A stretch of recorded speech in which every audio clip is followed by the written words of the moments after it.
Віктор Орбан таки прибув до Києва сьогодні, 2 липня.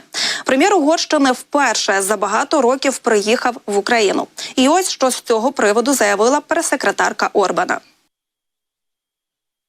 Головними темами на порядку денному є актуальні питання українсько-угорських відносин та обговорення можливості досягнення миру.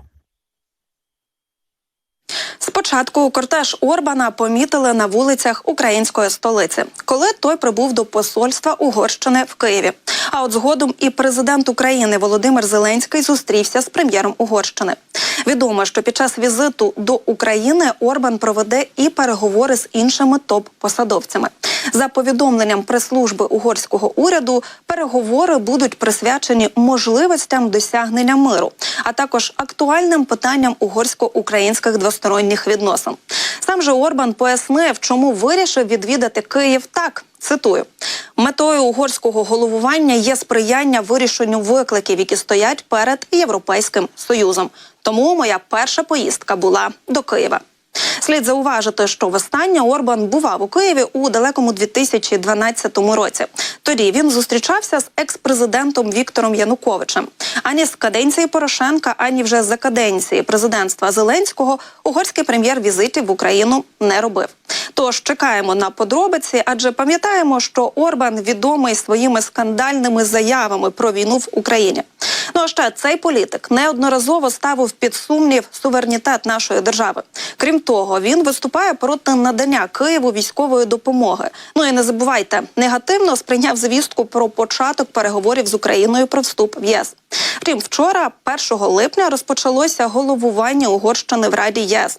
І от західні ЗМІ пишуть, що Орбан нині перебуває під тиском партнерів, які переконують його покласти край публічному конфлікту з Україною. Зокрема, налагодити відносини з Україною угорця переконували Еммануель Макрон і Джорджія Мелоні.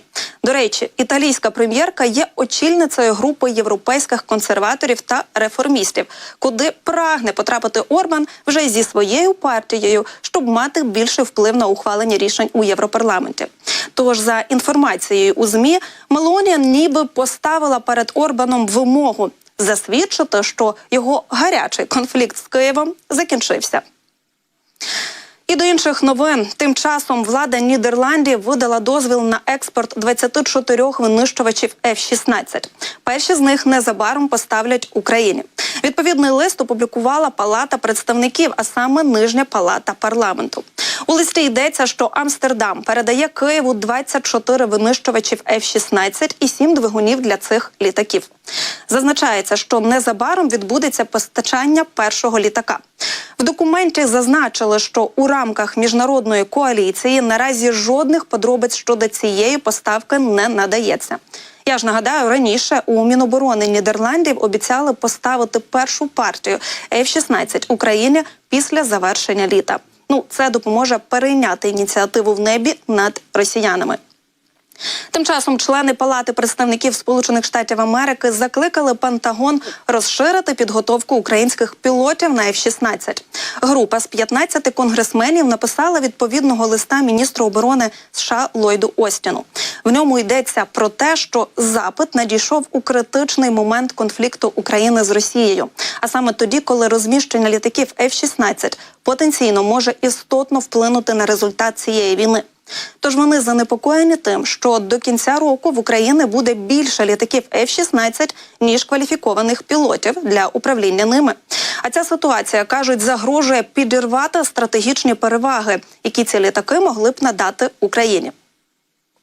А от українська бойова система «Дельта» успішно інтегрувалася з польською системою «Топаз». Про це повідомляє Міністерство оборони України. Українська бойова система «Дельта» успішно інтегрувалася з польською системою управління артилерійським вогнем «Топаз». Саме ця система використовується в гаубицях «Краб» та мінометах «Рак», що стоять на озброєнні України. «Дельта» вперше працювала в ролі хабу для збору даних від усіх учасників, оновлення їх та доповнення відсутніми відомостями. Далі інформація передавалась на польську систему «Топаз». Це дозволило інтегрувати дані між двома частинами навчань – Green Enclave та Pink Enclave, створюючи повне розуміння ситуації. Система також продемонструвала здатність до безпечної передачі даних з обмеженим доступом. Про це повідомила Катерина Черногоренко, заступник міністра оборони України з питань цифрового розвитку, цифрових трансформацій і цифровізації. Давайте послухаємо. У підсумку українська екосистема військових продуктів «Делта» успішно впоралася із завданням та підтвердила сумісність з ТОПАЗ та багатьма іншими системами НАТО. Загалом цього року команда системи «Делта» успішно протестувала 5 різних стандартів взаємосумісності та пройшла всі тести успішно. Також стало відомо, що вітчизняні виробники озброєння суттєво наростили виробництво у 2024 році. Лише за перше півріччя допущено до експлуатації майже 480 нових зразків озброєння та військової техніки. З них близько 290 зразків – це продукція українських виробників. Найбільша ж група – це безпілотні авіаційні комплекси, зокрема БПЛА для повітряної розвідки та різного призначення. А також боєприпаси різних типів, найбільше теж для БПЛА, та засоби зв'язку та РЕБ. А ще інженерні засоби, наземні роботизовані комплекси, засоби ближнього бою, розмінування та оптико-електронні прилади. Але, на жаль, маємо і такі новини. В Україні потенційно замінованими залишається 144 тисячі квадратних кілометрів. Про це заявив заступник очільника МВС Богдан Драп'ятий на зустрічі із делегацією Японського агентства міжнародної співпраці. Також, за словами Богдана Драп'ятого, українським саперам вдалося розмінувати частину території, але процес цей не швидкий. У минулому році показник замінованості становив 174 тисячі квадратних кілометрів.